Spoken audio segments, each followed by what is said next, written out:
Éviter un accident nucléaire, c'est la mission des inspecteurs de l'AIEA arrivés à Zaporijjia en Ukraine. La délégation est attendue ce jeudi sur le site nucléaire. Le monde salue la mémoire de Mikhail Gorbatchev. Les funérailles auront lieu samedi à Moscou. Le Kremlin ne confirme pas si Vladimir Poutine sera présent. Les 25 ans de la mort de la princesse Diana, marqués par des hommages à Paris et à Londres. Mais aucune cérémonie publique n'a été organisée par ses fils, William et Harry. Éviter une catastrophe nucléaire à la centrale de Zaporijjia, c'est l'objectif clairement affiché par les inspecteurs de l'AIEA venus en Ukraine. La délégation de 14 personnes, menée par Raffaello Grossi, le directeur général de l'Agence internationale pour l'énergie atomique, est arrivée ce mercredi dans la ville de Zaporijjia. Ma mission est une mission technique. C'est une mission qui cherche à éviter un accident nucléaire et à préserver cette importante centrale nucléaire, la plus importante d'Europe. Une mission périlleuse et dont la durée reste incertaine. Combien de temps vous pensez rester La mission prendra quelques jours et si nous sommes en mesure d'établir une présence permanente ou plutôt une présence continue, alors elle sera prolongée. Mais ce premier segment, pour ainsi dire, va prendre quelques jours. Mais les premiers segments, ça devra rester. Les inspecteurs devraient arriver ce jeudi à la centrale située à 120 km par la route de la ville de Zaporijjia. L'AIEA dit avoir reçu des garanties de sécurité de la part des autorités russes et ukrainiennes. Kiev et Moscou s'accusent mutuellement depuis des semaines de plusieurs bombardements contre le site nucléaire aux mains des troupes russes depuis mars. La semaine dernière, la centrale a été brièvement débranchée du réseau électrique pour la première fois après l'endommagement de lignes électriques. Les ministres des Affaires étrangères de l'Union européenne ont décidé de suspendre totalement l'accord sur les visas conclu en 2007 avec la Russie. Cette décision ne va pas jusqu'à l'interdiction pure et simple demandée par les pays baltes, la Pologne et la Finlande. Mais chaque pays peut aller plus loin et refuser tous les visas s'il le juge nécessaire. Le chef de la politique étrangère de l'Union européenne, Joseph Borrell, estime que les Russes ne peuvent plus venir en Europe pour se divertir. Nous avons vu de nombreux Russes voyager pour leurs loisirs et faire du shopping, comme si aucune guerre ne faisait rage en Ukraine. Les États membres ont estimé que nous ne pouvions pas faire comme si de rien n'était. Cela ne peut pas être du commerce comme avant.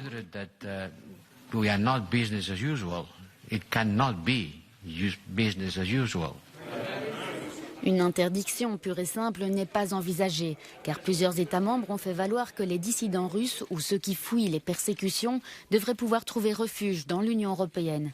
Cependant, il n'est pas certain que l'interdiction de visa envoie un message fort aux Russes moyens. On espère que cette mesure aura un certain impact, mais nous devons réaliser que le paysage médiatique russe est complètement dominé par le régime de Poutine. Un grand nombre de personnes ne reçoivent leurs informations que de chaînes comme Russia 1, qui a un réseau de propagande flagrante. Les gens reçoivent toutes sortes de désinformations chaque jour. Les plus jeunes sont plus susceptibles de connaître la vérité, mais depuis le début de ce conflit, nous avons vu très peu de Russes prêts à se lever. Likely to know the truth, but the simple reality is that from the beginning of this conflict, we have seen very few Russians prepared to stand up. Les ministres des Affaires étrangères ont également confirmé qu'ils ne reconnaîtront pas les passeports russes provenant des territoires occupés en Ukraine et qu'ils réexamineront les visas russes existants.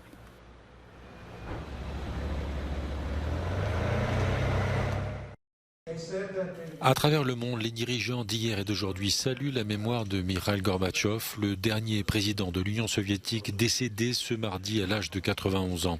Les funérailles auront lieu ce samedi à Moscou, où Vladimir Poutine rend hommage à la grande influence sur l'histoire du monde qu'aura eu, selon lui, Mikhail Gorbatchev. L'actuel chef du Kremlin, qui considère la chute de l'URSS comme la plus grande catastrophe du XXe siècle, dit aujourd'hui que Mikhail Gorbatchev a guidé la Russie à travers une période de changement complexe et dramatique. De son côté, l'opposant Alexei Navalny souligne que Mikhail Gorbatchev avait su quitter le pouvoir pacifiquement et le journaliste Dmitri Muratov que Gorbatchev méprisait la guerre. Mikhail Gorbatchev était plus populaire à l'Ouest qu'en Russie et les leaders occidentaux ne tarissent pas d'éloges sur son héritage.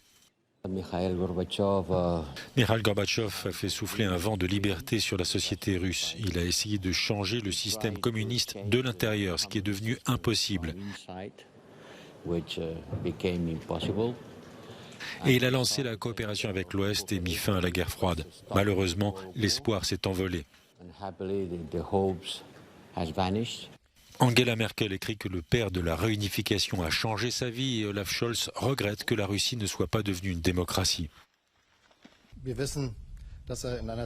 Il est mort à un moment où non seulement la démocratie en Russie a échoué, il n'y a pas d'autre façon de décrire la situation actuelle dans ce pays, mais aussi à un moment où la Russie de Poutine creuse de nouvelles tranchées en Europe et s'est lancée dans une horrible guerre contre l'Ukraine.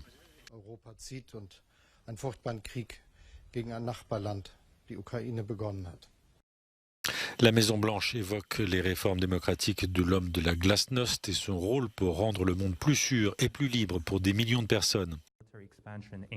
De son côté, la Chine exprime ses condoléances à la famille de Mikhail Gorbatchev et salue ses efforts pour améliorer les relations entre Pékin et Moscou.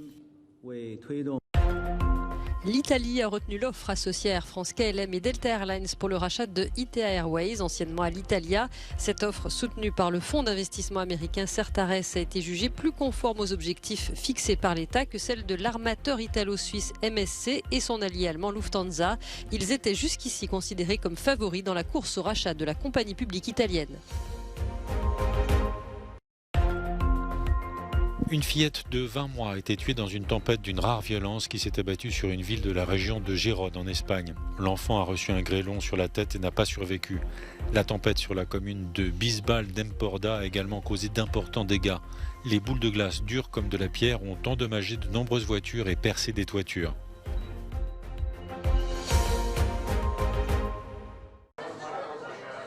Des milliers de pubs britanniques comme celui-ci risquent de mettre la clé sous la porte si rien n'est fait. C'est la mise en garde de plusieurs leaders du secteur, adressée dans une lettre ouverte au gouvernement ce mardi. Dans le contexte de la guerre en Ukraine, les brasseurs subissent de plein fouet la hausse du coût de l'énergie. J'ai vu des gens dire qu'ils s'attendaient à ce que leur facture explose de 100 à 300%, voire 400% dans certains cas.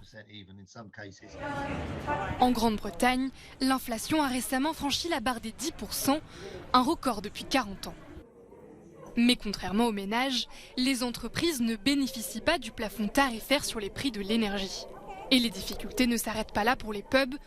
Le coût de certaines matières premières a bondi. Nous constatons une augmentation des prix de certaines de nos matières premières, comme les céréales que nous utilisons pour fabriquer nos bières. Je pense aussi au houblon, par exemple. Alors que l'industrie peine encore à se relever des conséquences de la pandémie, les fermetures risquent de se multiplier. Selon une récente étude, il n'y a jamais eu si peu de pubs outre-Manche. Des hommages, mais pas de cérémonie officielle pour les 25 ans de la mort de la princesse Diana. À Paris, des admirateurs se sont retrouvés près du tunnel du pont de l'Alma, où Lady Di a succombé à l'âge de 36 ans après un accident de voiture. Sa disparition ébranlera la monarchie britannique et suscitera une onde de choc parmi la population. Je pense qu'elle nous manque encore, dit cette touriste venue de Londres. Le monde a besoin de quelqu'un comme elle qui est prêt à laisser tomber toutes les conventions pour montrer son amour pour les autres. À Londres, des hommages ont aussi eu lieu au palais de Kensington. L'engagement humanitaire de Lady Di en fera une personnalité adulée de tous, comme le rappelle ce spécialiste de la Maison royale britannique. Il y a le fait qu'elle ait à elle seule levé un tabou sur le virus du sida, ainsi que son incroyable campagne contre les mines antipersonnelles, qui est d'ailleurs devenue un traité international. Elle était capable de tendre la main aux sans-abri et aux lépreux. Malgré la complexité de son caractère, malgré le fait qu'elle était si malheureuse et si souvent malade, elle était capable de tendre la main aux autres. C'est ce qui a fait d'elle une figure unique et qui a suscité cette extraordinaire effusion d'émotions lorsqu'elle est morte. Les princes William et Harry, en froid, n'ont pas organisé de commémoration publique cette année. Les deux frères ont indiqué qu'ils marqueraient l'événement chacun de leur côté en privé.